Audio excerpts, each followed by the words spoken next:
এই স্বাধীনতা, এই বিজয় 18 কোটি জনসাধারণের বিজয়। আমরা কোনোভাবে এই বিজয়কে লুণ্ঠিত হতে দেব না। আমরা দেখেছিলাম ইসলামী ব্যাংকে চাকরিরত আমাদের সনাতন ধর্মের একজন মহিলা অপর্ণা দত্ত, যিনি ইসলামী ব্যাংকে চাকরি করতেন, কোনো কারণ দর্শানো ছাড়াই তিনি হঠাৎ করে তার চাকরিটা হারালেন। এই শোকে তার সন্তানরা পিতৃহারা হয়ে গেল, অর্থাৎ তার স্বামী স্ট্রোক করে মারা যায়।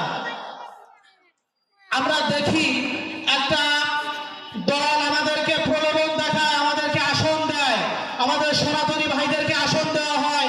আমরা দেখছি সম্ভবত খুলনায় একটা আসন বাংলাদেশ জামায়াতে ইসলাম সনাতনী ভাইদেরকে দিয়েছে, কিন্তু কই আপনারা তো আমার অপর্ণা দিদির চাকরিটা ফিরিয়ে দিলেন না।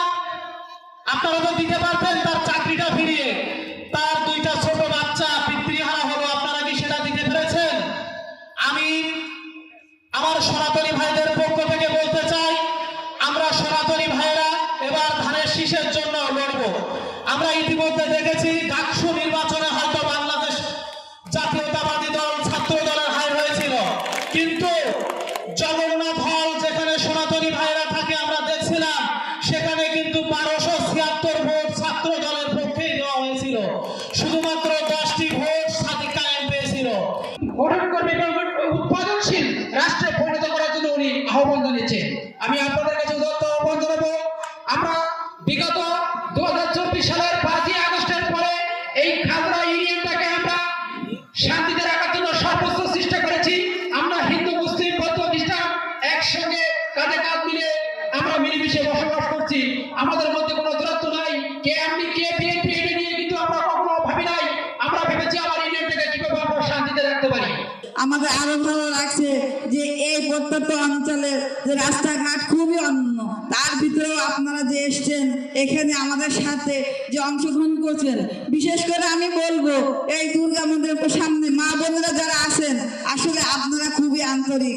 আমাদের উঠান বৈঠকটা আসলে আমাদের মনে হচ্ছে না উঠান বৈঠক মানে একটা উঠানে নিয়ে কিছু আমরা কাজ করি, কিন্তু এখানে দেখছি যে না, আপনারা সবাই আন্তরিক এবং সবাই প্রফুল্ল মনে এখানে এসছেন।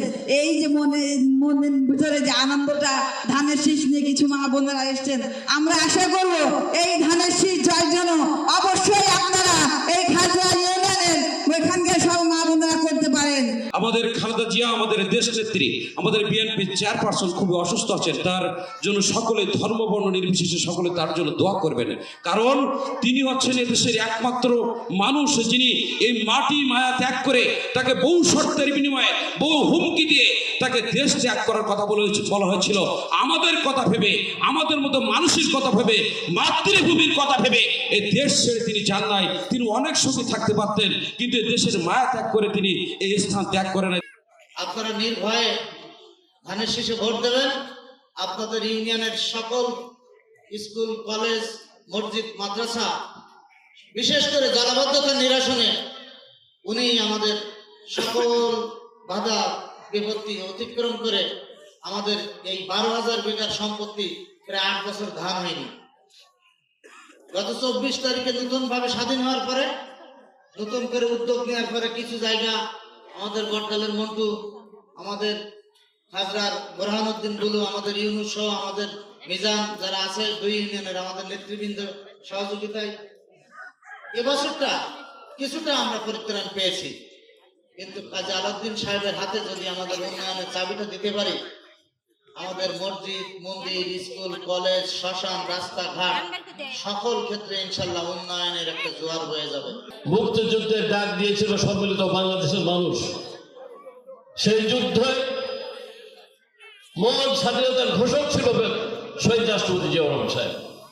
তিনি ছিলেন বহুদলীয় গণতন্ত্রের প্রবর্তক এবং শুধু তাই নয়, স্বনির্ভর বাংলাদেশ গড়ার মূর্ত ফুটে ওই যুদ্ধে বাংলাদেশ জাতীয়তাবাদী দলের প্রধান স্বাধীনতা ঘোষণা দিয়েছিলেন, যুদ্ধ করেছিলেন, বীরোত্তম খেতাব পেয়েছিলেন এবং সেইটার আলোকেই তিনি 1978 সালে আপনার বাংলাদেশ জাতীয়তাবাদী দল গঠন করেছিলেন।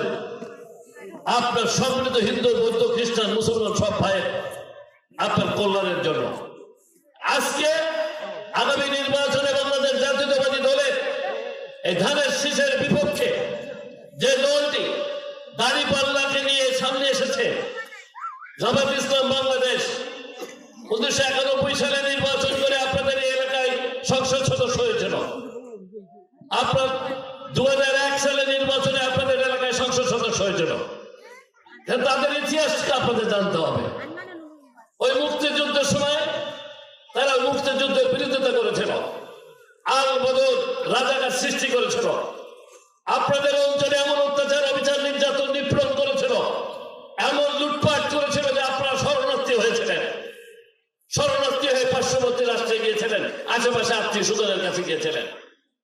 এই যে আপনাদের এক মাস হয়নি, নতুন আপনার এই সংসদীয় আসন পুনর হওয়ার পরে, আপনাদের আসনে পা দেওয়ার পরে খবর নিয়ে দেখেন, আমি এমপি নেই দেখি কতগুলো প্রতিষ্ঠানে সরকারি বরাদ্দ এনে দিয়েছি এবং ইনশাল্লাহ দিয়ে যাচ্ছে, আপনাদেরকেও এখন দিয়ে যাব।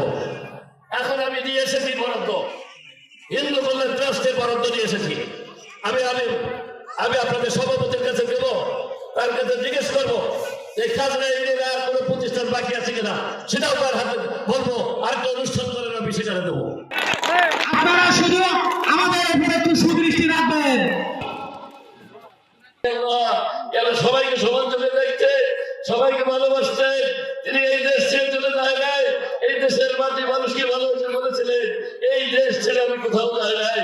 এই দেশে এবং দেশের বাইরে তার কোনো সম্পদ নাই, তার কেউ নাই, তার স্বামী চলে গেছে, তার একটা সন্তান দুনিয়াতে চলে গেছে, একটা মাত্র সন্তান আছে বিদেশে। আল্লাহ আল্লাহ তার থেকে মামুনুর হক সরকার গেছে, তখন বলেছে আমার কারোর প্রতি কোনো অভিযোগ নাই। আল্লাহ এই বয়সে দাঁড়িয়ে এই বাংলাদেশের জন্য আর 5টা বছর হলো রাষ্ট্র ক্ষমতা আনার জন্য